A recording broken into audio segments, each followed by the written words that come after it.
Listen.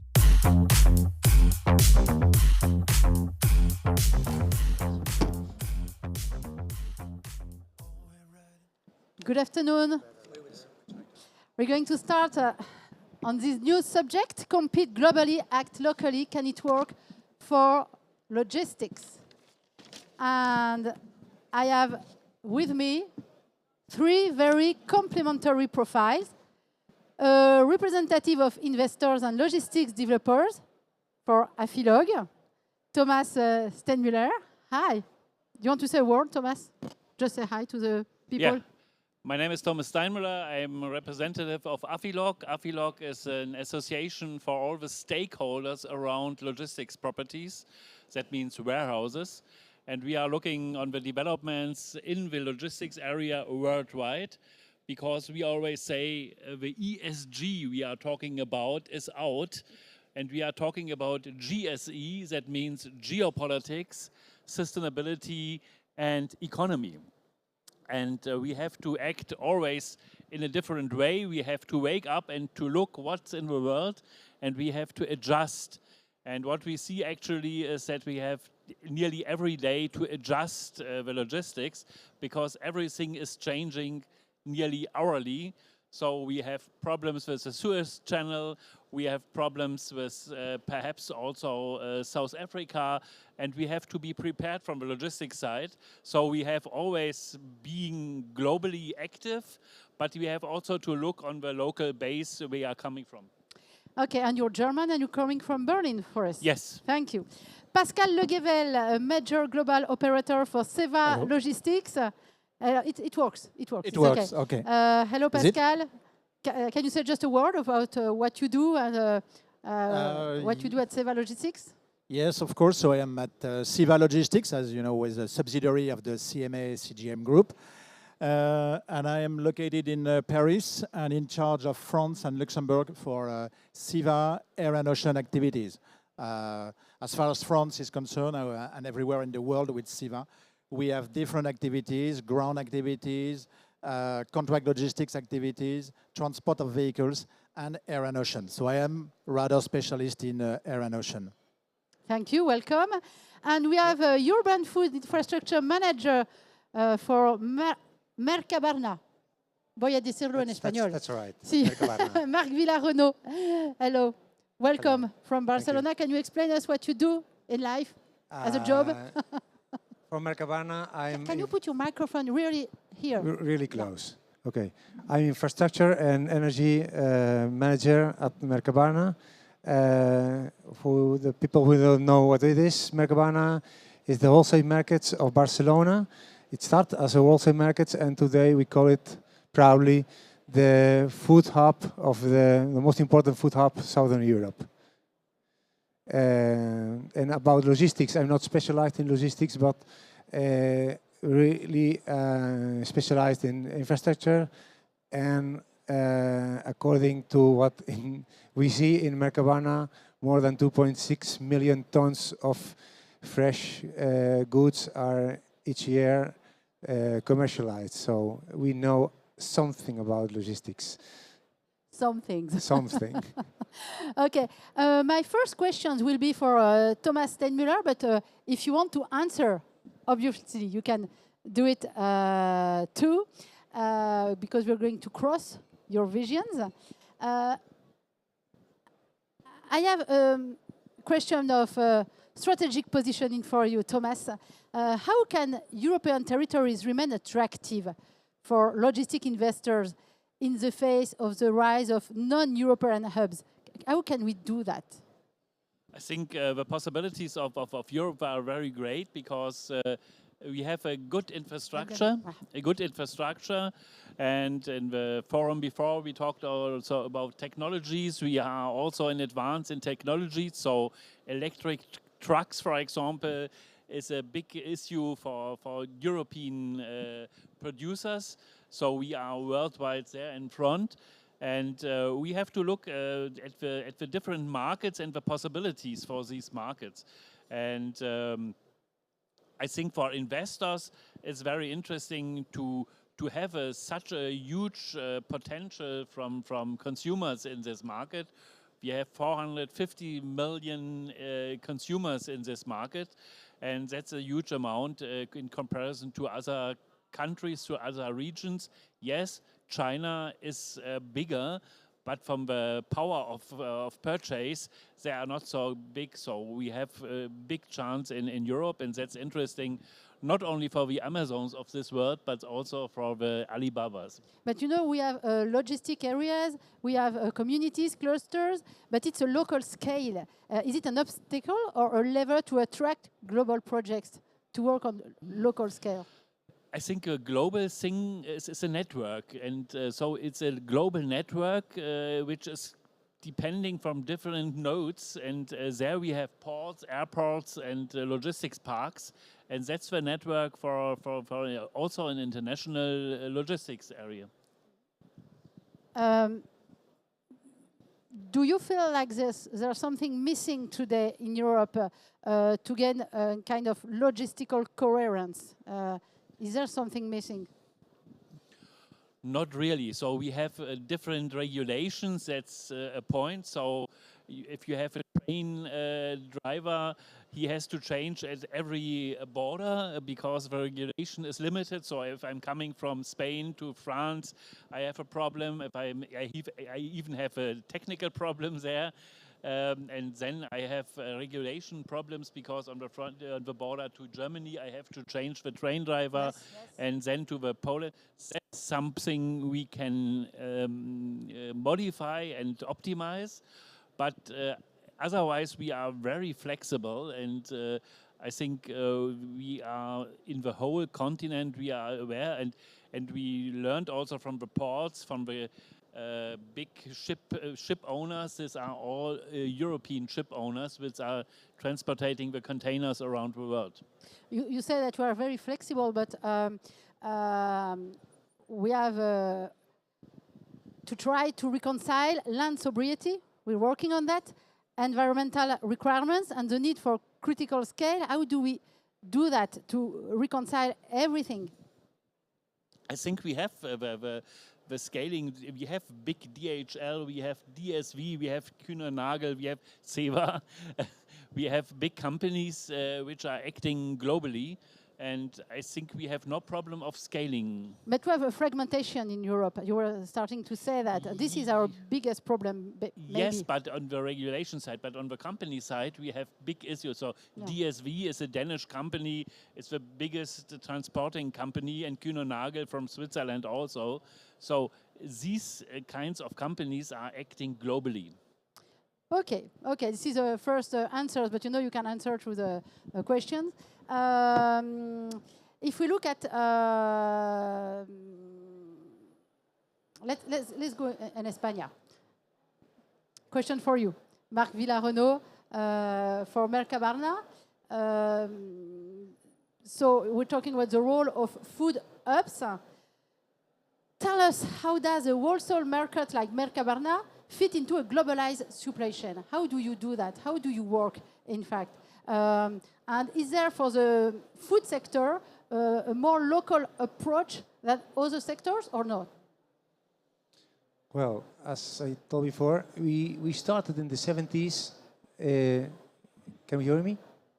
Yes, because it's a crowd. We started in the 70s just as a wholesale market for fresh food, fruits and vegetables. And now, 2026, we are a hub with more than 600 companies. I guess the strength of Mercabarna has been the diversification of kinds of companies. We started as a wholesale market, but around the core business of Mercabarna, the wholesale markets, even more companies established there, such as ripening, handling, picking, packaging, and also storage, of course, cold, below zero, above zero. And the second point, and I guess is even important, is the location. We are in a distance of less than 4 kilometers from the port and the airport, international airport, close to the road networks, and very, very close to the city center of Barcelona. So that means it's also one of the strengths of Mercadona that makes that it's globally well positioned. And very close for the French frontier. So you work with Catalonia, Spain, of course, the south of France. How is this cross-border cooperation built? Is there like a regional cluster? How do you work with this frontier? We have our own cluster, food cluster, Barcelona Mercadona food cluster, and that helps people, companies to promote the internationalization of the logistics. We have several agreements with also in the cluster of Barcelona food cluster, with the Port of Barcelona. We had a deal agreement with Grimaldi Lines to promote the intermodality, especially for the international routes to Italy and Tunisia. And also an agreement with the food cluster with the AGEM. It's the Association of the Food and Vegetables Companies, with the Port of Barcelona to go together with the fair trade, logistics, Berlin, fruit attraction, fruit logistics, Madrid, to promote sustainability, to promote new routes, and especially internationalization. And do you think, Marc, that food infrastructures can become models of sustainable logistics? Are you a model? Can you be a model for other part of logistics? According to what we have done in Mercadona, I guess some of them should be an example. It's not meaning that we are the only one who do that, but for instance, all our rooftops in Mercadona are fully covered with photovoltaics, more than 20 megawatt. Also, we started in 2022 our food bank. It means that there's our food waste system recovery, the food that still is available for a human consumer. So we recover it instead of organic waste and deliver it as a social fact to the Banco, the food bank, Banco de Alimentos in Spain. So I guess this could be at least example to think at the on. European level. It could be a model for European level. At least for the other European wholesale markets, because it's according to organic food, organic waste, but also things related to the independence of energy. As I told before, the photovoltaics, but also the aggregate purchasing of energy. The 600 companies have one only seller of energy. Lower prices, of course. That's going on.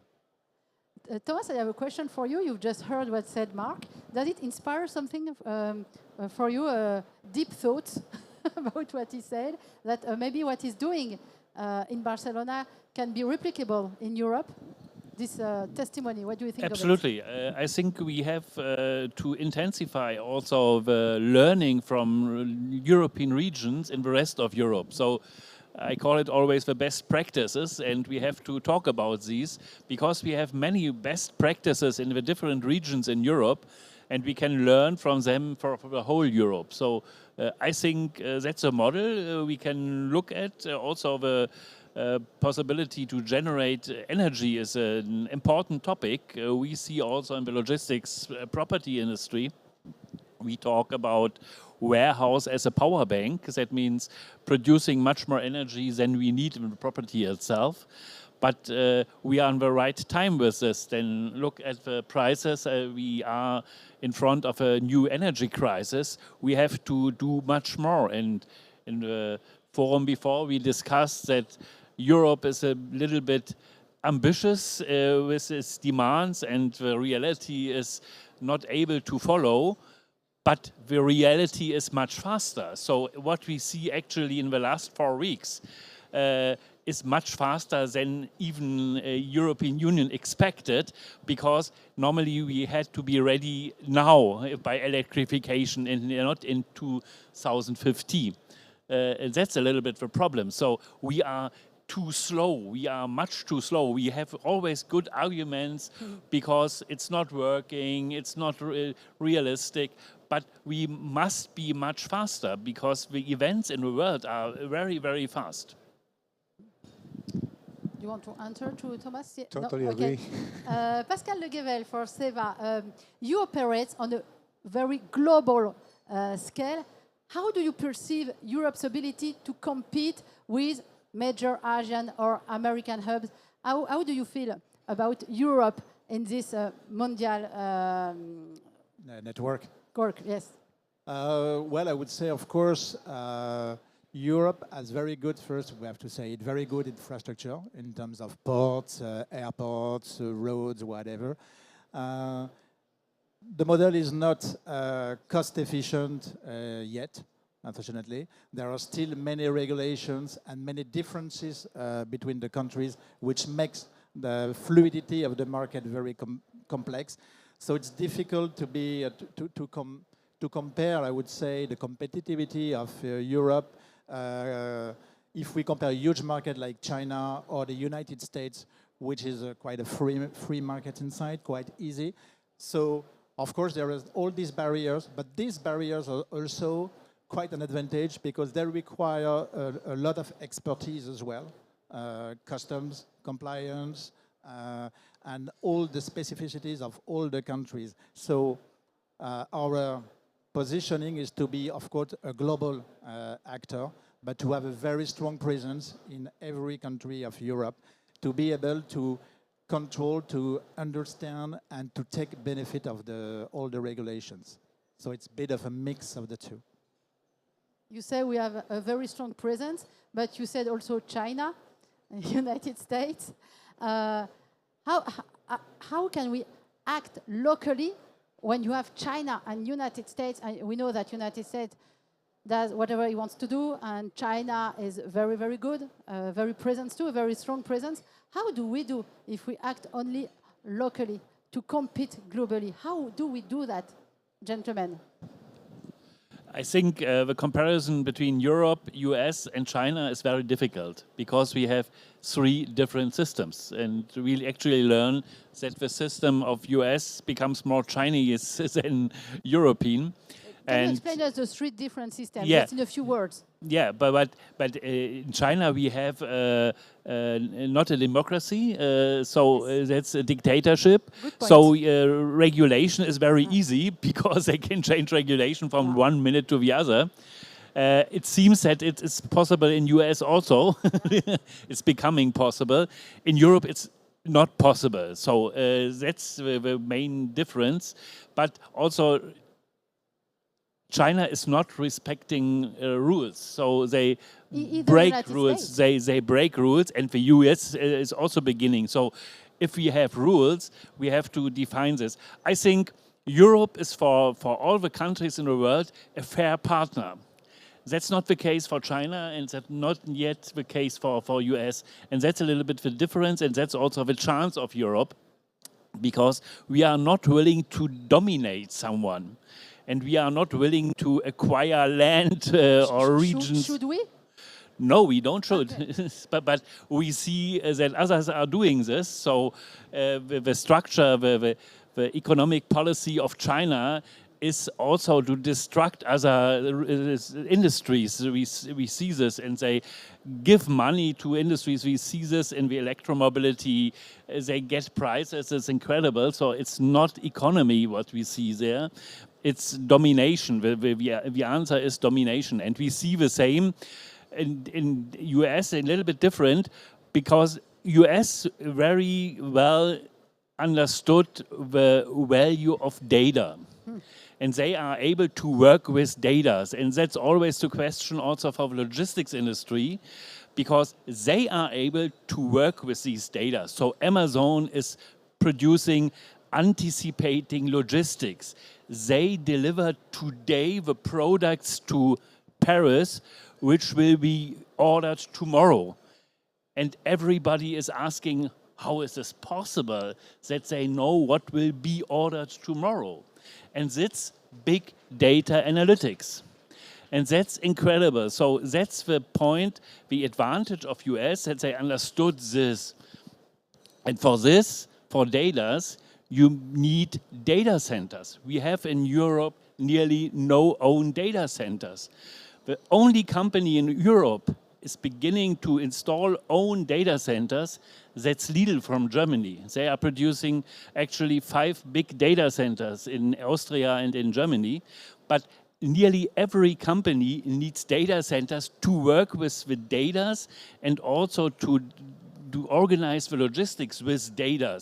And we have so much data in the logistics area, but we are not able to work with these data and to get profit from this. Why because not? Why don't we do that? Why don't we do it locally to have data centers in each country? Yes, because we say, okay, it's better to store the data at AWS, at Amazon, but we are depending from these companies. So that's a little bit the problem. Everybody said it makes no sense to make a program like Microsoft because we have Microsoft. But actually, I can say to you, it makes sense to have an own European Microsoft because we are dependent from Microsoft. And that's the case. We had always people from the controlling side which said it makes no sense to invest. And I say you have to have a strategic view, not a cost view. Yeah. And I think the Chinese government has a very strategic long-term view. They have structures in mind, and they bring these structures to the different markets. And we see this, but we are not able to react. So, for example, we have a tax with 150 euros. You can bring, or you could bring the products for 150 euro in the market without paying taxes. And for China, it's very easy to bring a Volkswagen for 150 euros because they say the price is not a problem. But we don't pay the taxes, and the industry in Germany or in Europe is bankrupt. So we are winning on the long run, and that's something we admit. We always say yes, we want open markets, but in reality, they are destroying our markets. We see this in the retail area, we see this in the industry area, and we are not able to say something against. So the destruction from China and the data side from US are the 2 main points we have to work on. Do you want to react on this? Mark?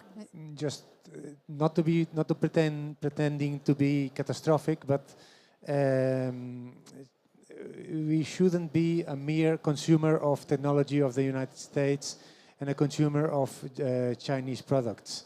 As I heard a couple of weeks ago, words from the speaker was Josep Borrell from the European Union.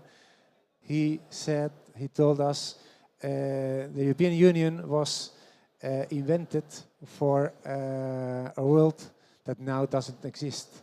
So we should reinvent Europe, the European Union, maybe totally, starting from our defense and so on, going on. And reinventing Europe, acting locally. You wanted a yes. We have good examples. Look at Airbus. That's a good example how we produce a product which is very competitive, which is better than the Boeing aircrafts. And we have also integrated the local markets. We have Toulouse, the production, we have in Hamburg a production, we have a production in UK. And we have to modify this product, this Airbus model, this blueprint for nearly everything. But can we do that for food, for example? Food is a little bit local, I will say, so it's not a real product, but we can do this for software, for everything. Yeah? So we can produce from now on an own Microsoft product together with all the capacities we have in Europe. And we can do the same in the electric cars and everywhere, so we are able to do this, but we have to do this. And we have a little bit of a problem that we always wanted to export more than we imported. And that's not the right thing, because that doesn't work. And there's also a difference between Europe and US, because Europe is selling machines. For machines, you have to pay tariffs. The US never sell a machine, they sell the use of a machine. And that's a service. And you don't pay taxes for services. So that's very clever. But the question is, why are we not so clever? Yeah? So we have to think a little bit in the new future, in the digitized version. We always think digitization is using Excel. That's not right. You have to work with data and to understand what are the capabilities of data. And the next thing is already coming, because after digitization, we have artificialization. That's AI. And for AI, you need data. We have a problem. We have not enough data for AI, because the answers of AI on the base of our data is a joke. Pascal Le Guével. Yes, I think indeed Europe is very attractive for even the Americans and the Chinese. And there are so many advantages as well in Europe, but I agree that we need more harmonized policies. This is true for logistics, this is true for data, I agree. This is true for defense, for many, many different markets. But we have real advantages as well in Europe, and we must accelerate. I think this is the thing. We are talking about logistics and local logistics. There are a lot of steps, and we are going in the right direction. I'm pretty sure we're going in the right direction with multimodal services, sustainability services. We're going probably higher than others, but we need to accelerate so that it is available everywhere in Europe and not at different levels all the time. Here at the round table, just before this one, they were saying that we are very good Europeans on ideas, very good on ideas. But when it comes to create really the ideas on the field, there's nobody there anymore. We're not good at acting, in fact. Yes, we are too slow. We are discussing always, and I'm always saying Europe is a real good institution, and they have forwarded ideas. But on the local level, we discuss these ideas so long that in the end we have 27 special situations, but the big picture is out of view. An example, at Brussels they actually discuss, that's very important also for the logistics industry, but also for the population. They discuss a European stockpiling strategy. That means to have stocks for crisis situations, weather crisis, as climate-based crisis, but also wars. They say we need a stock of medicaments. We need food, for example, stocks of food. They discuss with the big companies to build up their stocks, not only have a stock for 3 days, but have a stock for 14 days, for example. And so we are discussing the right thing. So that's really the right thing they are discussing in Brussels. But on the local base, everybody knows why it's bad, that they have ideas in Brussels which are not able to realize. There are reasons here, there are reasons there. And I'm very happy, we as Afilog, we always celebrate the Day of Europe with the European Logistics Property Day. Okay. And we started in Berlin. It was very easy for me, and the French people was happy to go to Berlin. Then we went to Warsaw, then to Amsterdam, to Madrid last year. And this year, we will be in Helsinki. Okay. And we are very happy to learn from the Finland people how they are able to work with Russia for decades in the background. In the backyard, and we learn from them how they are prepared, how they are also the happiest population of the world. Yes.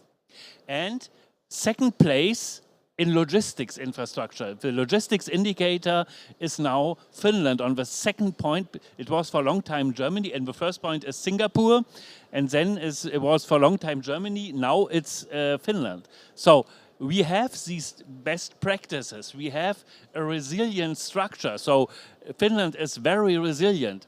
They have an army, has their own army, is very strong. They have a underground structure under the city of Helsinki. So if we are talking, for example, about bunker places, they have for 650,000 people in Helsinki, they have 900,000 places. In Germany, for 84 million, we have 480,000 places, so we have nothing. So we are not prepared, but we should be prepared for many things, for climate crisis, for everything, and that's also a question for logistics, and logistics is asked for this. Thank you. Coming to you, people. Do you have questions or expertise you want to tell us about? Please raise your hand if you want to ask the first question. It's not easy, the first question. Okay, let's go straight to the second question. Est-ce que vous avez des questions dans la salle? Est-ce que vous voulez poser votre question? Vous pouvez la poser en français, c'est pas un souci, hein. On aura la traduction. Qui veut réagir? Ne les laissez pas tout seuls. Don't leave them alone. Non? Ok, c'est pas grave. I have a question about decarbonation. Do you think that the energy transition can be driven by territories, or does it require really a continental strategy? It's always a big question about decarbonation. I think the renewables. Thomas first. Okay, sorry. Yes, go, Thomas. Go. The chance of renewables is that to have decentral energy providing. So we have solar panels on the roof, and we can provide the energy around these solar panels. So it's a real decentralization, and we are, with this decentralization, more resilient. So it's the right way to be more resilient in any direction. You were telling us, Mark, that you are working a lot on decarbonation. Have you heard somewhere else in Europe of in food sector someone doing like you, or are you the only one, or is it really something we can find everywhere in Europe, in your sector, in food sector? Well, I'm not familiar what the other food wholesale markets are doing, but I guess that at least what we did with photovoltaics, they're also doing. Of course, in Barcelona, Spain, efficiency of photovoltaics is much higher than in other places in Europe. We have also a lot of wind, but we are strongly trying to be independent from the electrical grid in Spain because of economic reasons. Last project that we are trying to build up is the use of the cold waste that comes from the what is it now? LNG vessels that come from northern of Africa. They introduce the gas into the transport grid, and in that the vessels transport it in liquid at minus 173 degrees and introduce it at plus 15 degrees.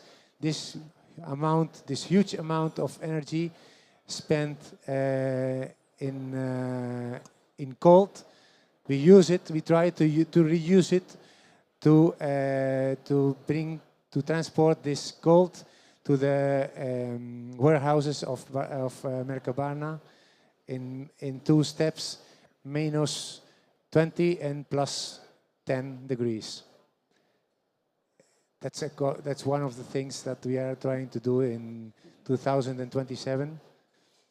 It's a very huge capex import, but we are almost trying to finish the project. Okay. Okay. Pascal, vous voulez, you yes, of course. For us, say it is a main stake as we are in transport and logistics, and they are the third in CO2 emissions after energy and industry.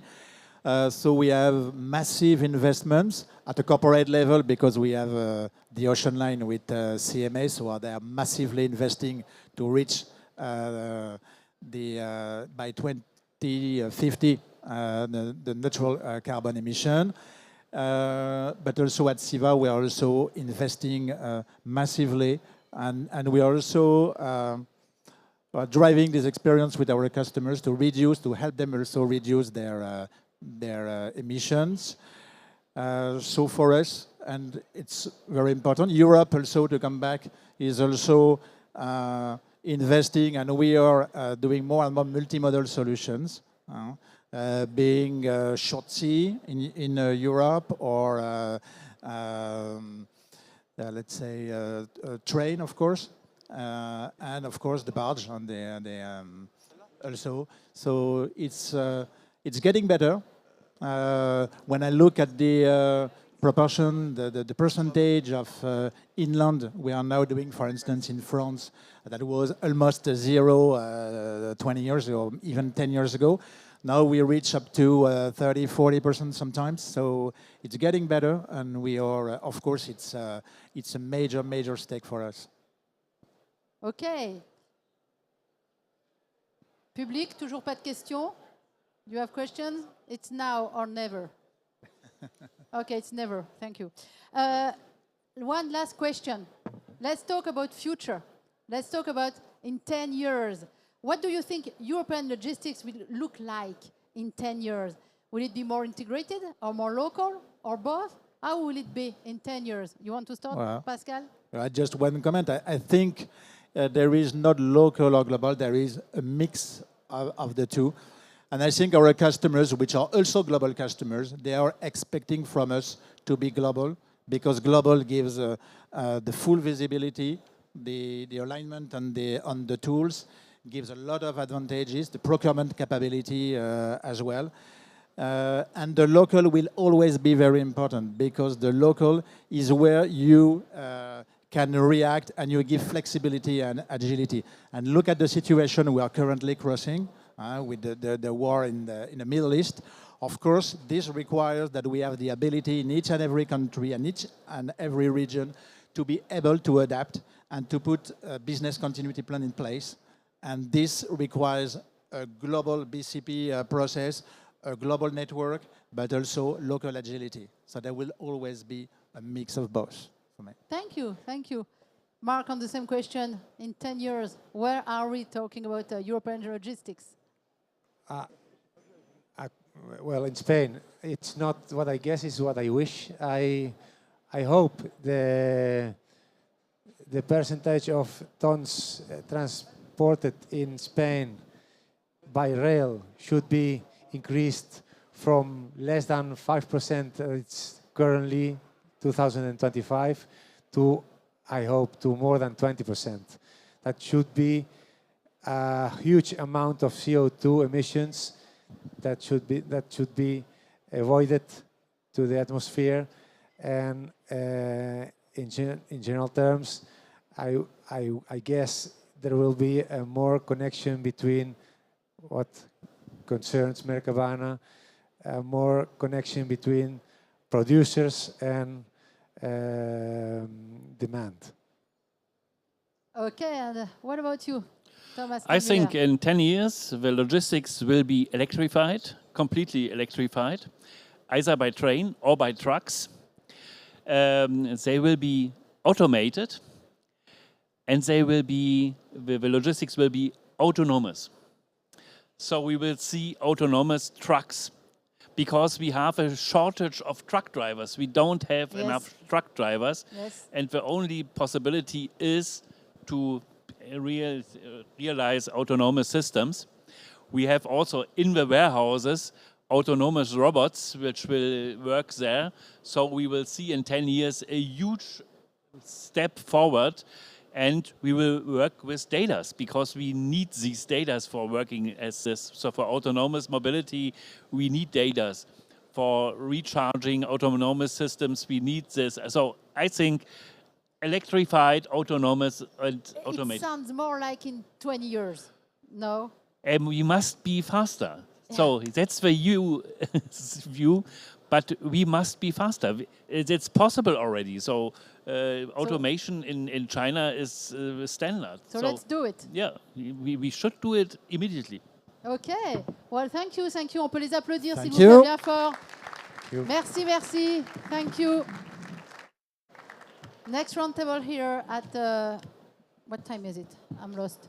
At 4 o'clock here. Merci. Listen.